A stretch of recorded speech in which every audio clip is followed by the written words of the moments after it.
He just found out he had 80 more years on his clock, so he decided to livestream a death-defying leap. Insanely enough, a random passerby caught him perfectly. The internet shrugged it off as a total fluke. Determined to prove them wrong, the guy went to a pedestrian bridge dozens of meters high and jumped without hesitation. This time, he landed right into a truck bed loaded with cotton. Still, netizens insisted it was just pure luck. So, he took it to the ultimate level, jumping from a plane at 30,000 feet. Against all odds, shortly after freefalling, he was safely caught by a passing commercial airliner. But not everyone gets that kind of luck. Take this girl, Lisa. Peer pressured by her friends, she downloaded the same death-predicting app. But when she opened it, the countdown showed she only had a little over 3 hours left to live. At first, no one took it seriously, laughing it off as just a sick prank app. What they didn't know was that the mastermind behind this app was Grim Reaper himself. After the party, Lisa's boyfriend, John, was completely wasted but still insisted on driving her home. Sensing the danger and already creeped out by the app, a terrified Lisa suggested they walk instead. John refused to listen, hell-bent on driving. Left with no choice,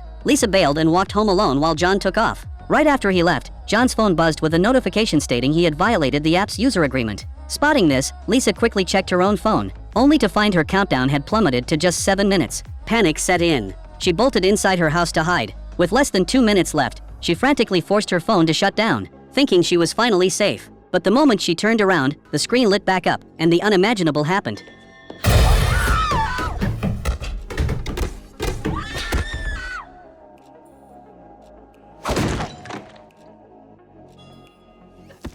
Meanwhile, a drunk John crashed his car. Luckily, he survived. But things got weird. A thick tree branch had pierced right through the passenger seat. It was obvious Death had intended to take Lisa out right there, but since she never got in the car, Death had to call an audible on her demise. John was rushed to the hospital. Watching a news report about Lisa's bizarre death on the TV, it hit him the app was entirely real. Seeing how troubled he looked, a nurse named Anna asked if he needed help. John spilled everything and told her he was refusing his surgery the next day. The app showed he only had 19 hours left, and he was convinced that tomorrow's operation would be the thing that killed him. As an atheist, Anna didn't buy a word of it, dismissing it as a childish superstition. She told him not to overthink it and escorted him back to his room. During her lunch break, aboard, Anna shared the story with her colleagues. Curious, they all downloaded the app. A curly-haired coworker saw he had 53 years left, and the department head boasted a solid 58 years. But when it was Anna's turn, her countdown showed less than 3 days. She brushed it off at first, but what followed would soon plunge her into utter despair. The next morning, John sat in his hospital bed, gripped by dread.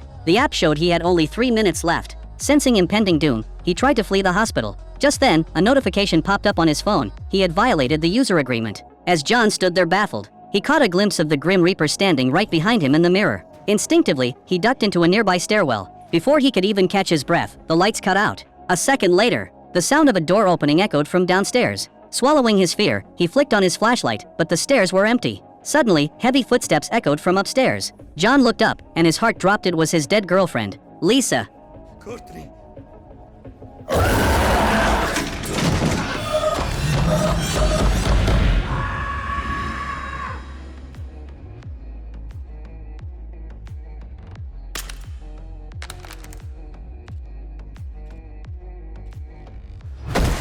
News of John's death spread through the hospital like wildfire, sending shivers down Anna's spine. Could the app really predict death? To test her theory, she snatched John's phone. Sure enough, his countdown was at a chilling 0. Anna turned pale. The death app was real. Overwhelmed, she called her father to cancel their weekend plans to visit her mother's grave, because according to her countdown, that was the exact day she was supposed to die. But the moment she hung up, a text flashed on her screen. She, too, had violated the agreement. Desperate to survive, Anna rushed home and tried to delete the app, but it was locked onto her phone. Frustrated, she started digging for answers online and stumbled upon the news of John's girlfriend's death. In the comments section, countless users claimed to be victims of the app. Anna clicked on a video. In it, a terrified woman explained that since installing the app, she only had days left, and during that time, she kept seeing her deceased loved ones. These sudden, horrifying apparitions were driving her insane. But as she was speaking, her eyes widened in pure terror, as if she was staring right at something monstrous. She let out a blood-curdling scream, and the video cut to black. Anna was rattled to her core, only calming down a bit after reading comments claiming the video was a hoax.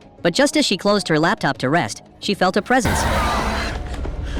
Panicking, she flicked on the lamp, but the room was empty. Thinking back, she realized the figure must have been John, who had died that morning. In a fit of rage, Anna grabbed her phone, slammed it onto the floor, and smashed it to pieces. She thought she had finally broken free, but to her horror, the shattered screen flickered back to life, and the death countdown resumed. The next morning, Anna hurried to a phone store. She bought a brand new phone and even got a completely new SIM card. Seeing the clean home screen, she finally breathed a sigh of relief. But just as she turned to leave, a chillingly familiar notification sound chimed from her pocket. She looked down. The death app had automatically installed itself. Fuming, she demanded answers from the clerk, who was just as clueless. Seeing how desperate she was, he tried to uninstall it, but it wouldn't budge. Not wanting to take it out on him, Anna grabbed her phone and walked away in frustration. Her bizarre behavior caught the attention of a guy nearby. Back in her car, Anna stared at her remaining time less than 24 hours. She was completely out of options. But just as she put the car in reverse, a figure dressed in black appeared in the backup camera.